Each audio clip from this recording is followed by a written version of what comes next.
What's up, Porsche fanatics? Will here with Rennthusiast, my YouTube channel centering on air-cooled Porsche 911 ownership.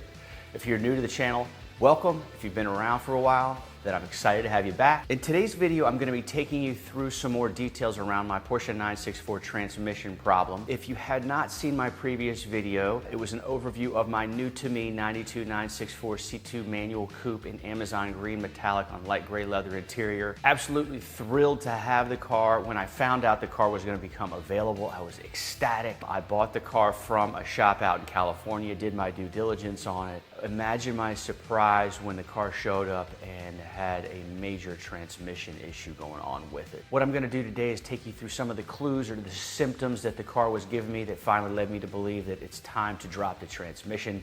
And then at the end of the video, I'm going to share with you my true thoughts on kind of what it has been like for me to pay a premium for a gorgeous 964 only to find out that it isn't exactly what I had hoped. Before I jump into the content though, I'd like to invite you to subscribe. I'm almost at 10,000 subscribers. I'm very excited about that. I've been working on that for quite some time. When I hit 10,000 subscribers, I'm going to be giving away 5 $100 Pelican Parts gift cards.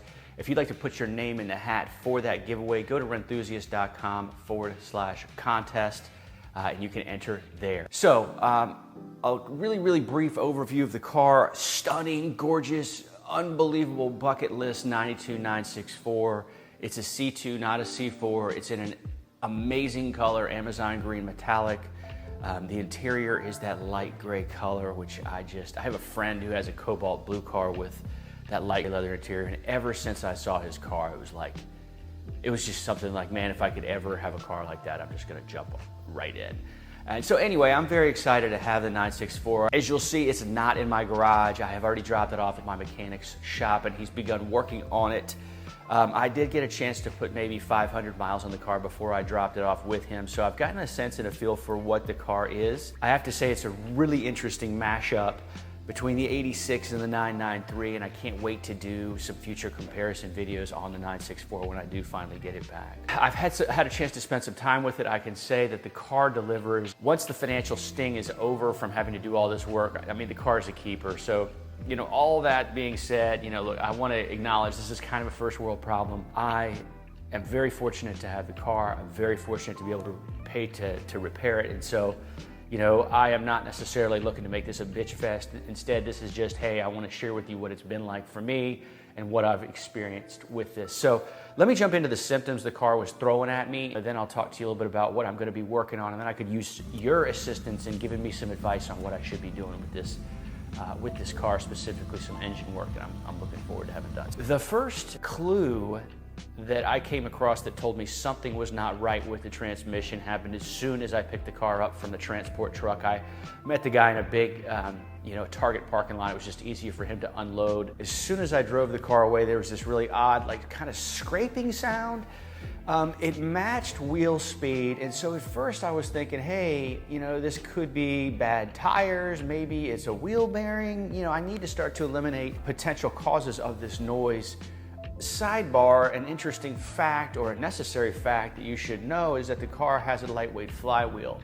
I have no personal experience owning an air-cooled Porsche with a lightweight flywheel. I've done a fair amount of reading about it before I came across this car, but especially after I learned that the car had it. And my understanding was that, you know, it's a very noisy part.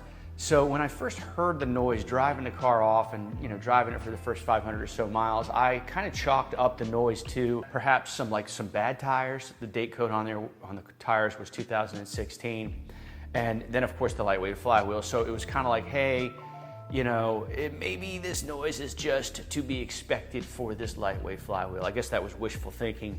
I did reach out to the shop that installed the lightweight flywheel that was in the documentation on the car, and you know, I reached out to the owner in hopes of chatting with him about what I could expect from a lightweight flywheel 964, and unfortunately I didn't hear back. So anyway, the noise was a clue.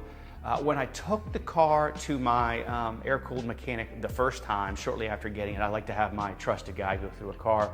I did share with him the noise that was going on, and you know, he said, yeah, let me kind of dig into that some more.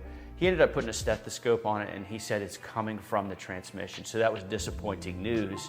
which, by the way, leads me to clue number 2, a rather obvious, blatant clue that something was not all right with the transmission. I asked Charles, my mechanic, to do a fluid change in the transmission, change out the transmission fluid, and when he pulled the magnetic drain plug, there was a ton of shavings all over the plug. So that was a bit of a clue too, that perhaps not all was right inside of the transmission. So we had a noise, we had an excessive amount of shavings. And by the way, I put the image of the drain plug in the 964 World Chat Facebook group.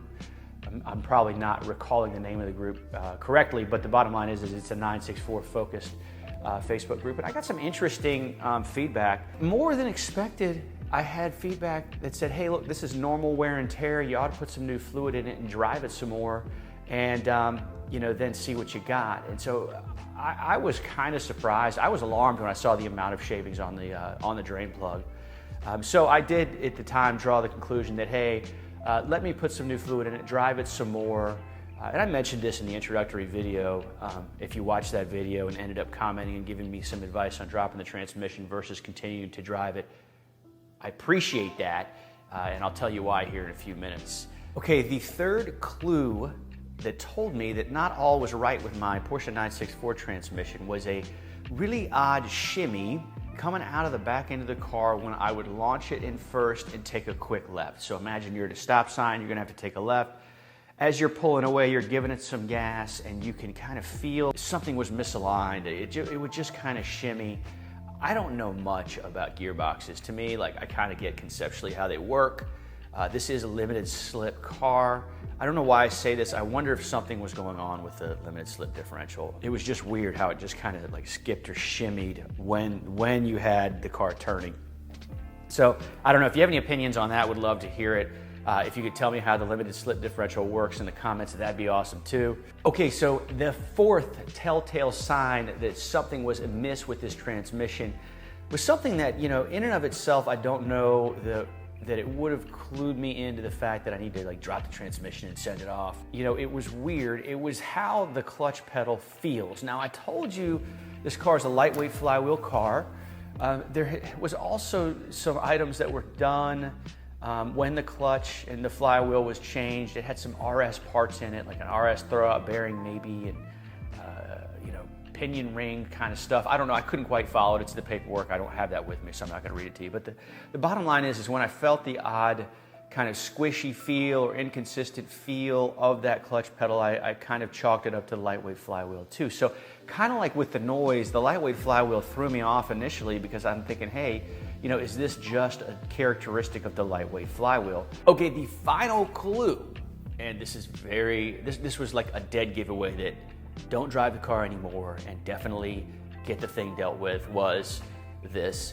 I dropped the car off at my air-cooled shop. I want to say it was day before yesterday now, and I said, hey, look, I put 450 miles on it since the last transmission fluid change. Let's pull the drain plug and see what we can see. After only 450 short miles, we got a ton of shavings on the drain plug. So if you were somebody that said, hey, don't drive the car anymore, go ahead and drop the transmission today after you saw my last video, I appreciate it.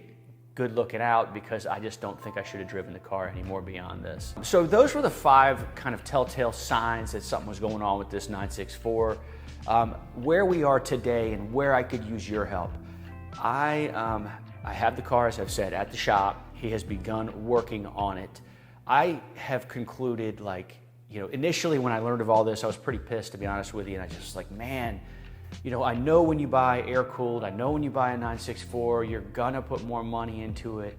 The way I think about it is it's 10 to 15% of the purchase price in the first 12 months. You really hope it's like spread out over time, right? You don't want it to be all right out of the gate right after buying the car, and there's 2 reasons for that. For me, the money stings, but also, I don't know about you, if you bought a bucket list car only to find out you're gonna have to put it on the shelf for 4, 6, 8 weeks, who knows how long this is gonna take. It's pretty disappointing, it sucks. So anyway, the car's in the shop, and I've decided that if it's gonna be down anyway, I'm gonna have the engine dropped, I'm gonna have the engine gone through. So I have identified things like I wanna replace the spark plugs. I want to, have a reseal job done.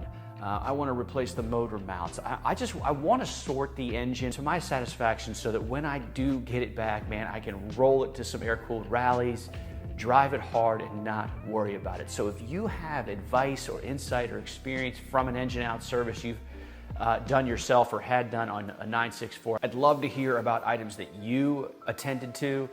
It would kind of get me thinking. I don't know, I probably have 10 or 15 on the list that I've given Charles already. And of course, I will bring you along for that part of the journey as well. So on the front end of this video, I promised I'd tell you kind of my true thoughts on, basically having, in some way, like your worst nightmare when you go to buy a pretty expensive car, and that is to say the car doesn't necessarily show up in the form that you expected. I will say this, I'm gonna choose to believe that this was just kind of some innocent oversights. Like the lightweight flywheel is loud, there was a lot of road noise coming from the tires. In a PPI, they don't drain the fluid and look at the magnetic drain plug. I mean, that's just not reasonable.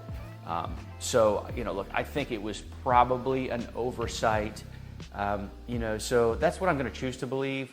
I want to assume positive intent, and so I'm not necessarily looking to get after anybody. I'm not going to mention any shops by name in the video or about the car. I'm just going to look forward. At the end of the day, like, I'm giddy over owning the car. I mean, this is a setback, this sucks, but once it's all done, and the car's sitting in my garage, paint corrected, interior detailed, mechanically sorted, bulletproof, man, I'm gonna be so excited. So I do think the car's a treasure. Another kind of thought or emotion I've had around this is I personally, like, my philosophy, I'm big on choice, right? We should own our decisions. Nobody forced me to buy this car. I did what I could in terms of due diligence on it, but I chose to buy the car, and so therefore I need to, sit with the consequences, so to speak. And so I can't really hold anybody accountable for that. So that's my worldview, and I mean, that's just how I'm gonna think about this car. Finally, owning air-cooled Porsches is not an inexpensive endeavor. I mean, I can't sit here and whine and cry about having the additional expense when I'm collecting classic German sports cars. I mean, this car is almost 30 years old. At this point, it's a 92 964. It's old, and so I can't expect it to be perfect. So anyway, that's where I'm at with the transmission. If you could let me know again in the comments, like, what you would do to the engine while it's out, that'd be good. I am shipping the transmission down to a shop in Atlanta. I have a lot of confidence in that shop based on conversations I've had with the owner as well as other people that are aware of it. All that being said, I appreciate you spending some time with me if you're still with me, and I hope to see you next time. I'm out of here.